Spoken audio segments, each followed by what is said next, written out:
Sabah dalim yang kara lagi kajit keadaan bagi kita Aceh.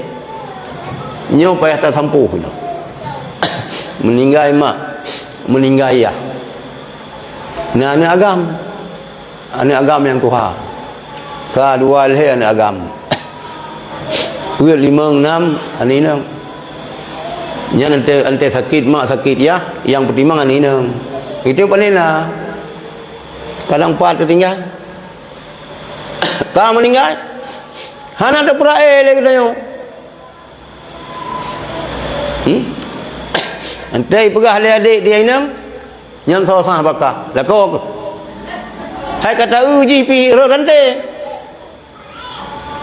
Nyo getanyo adun nyo dalim. Nyam perampok. Merampok hana menceh dang berjalan nunggu. Yang lagi acara merampok sih ya.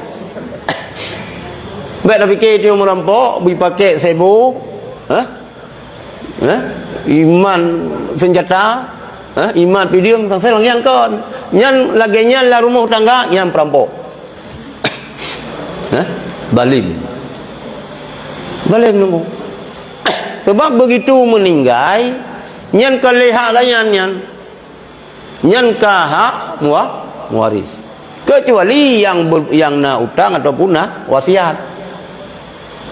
Yuk kan lagi yang nunggu. Mekaling-kaling. Jadi dia adik dia nak suami.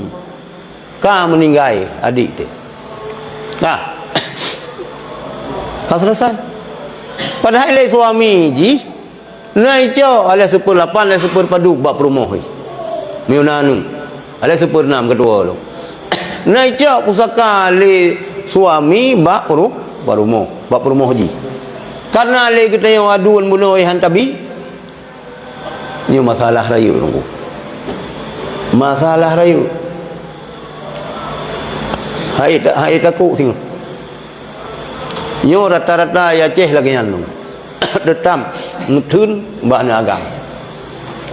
Nyan pertimang urang cikan gede agam. Nyo kah? Lang selutuh miuna sirau urang agam yang pertimang urang ci.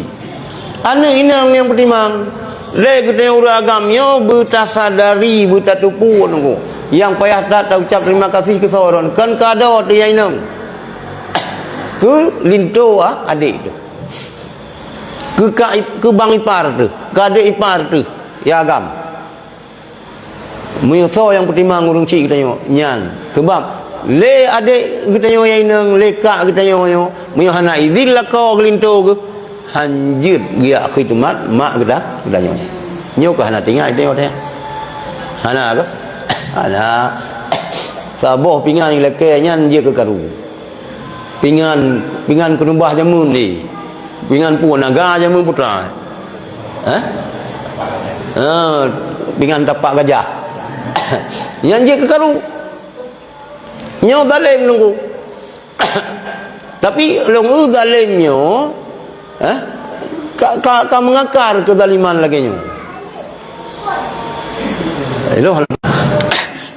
Menyo malam nujuh hujung taduk tapakat beraik nyampi tanda dari gop men menaliung galai timah baku buyah ke kapreh ke harta nyampi berathan ke tapi baik tak preh thola en ruto ka kanduri kita kena ruto kanduri yang tadu pubere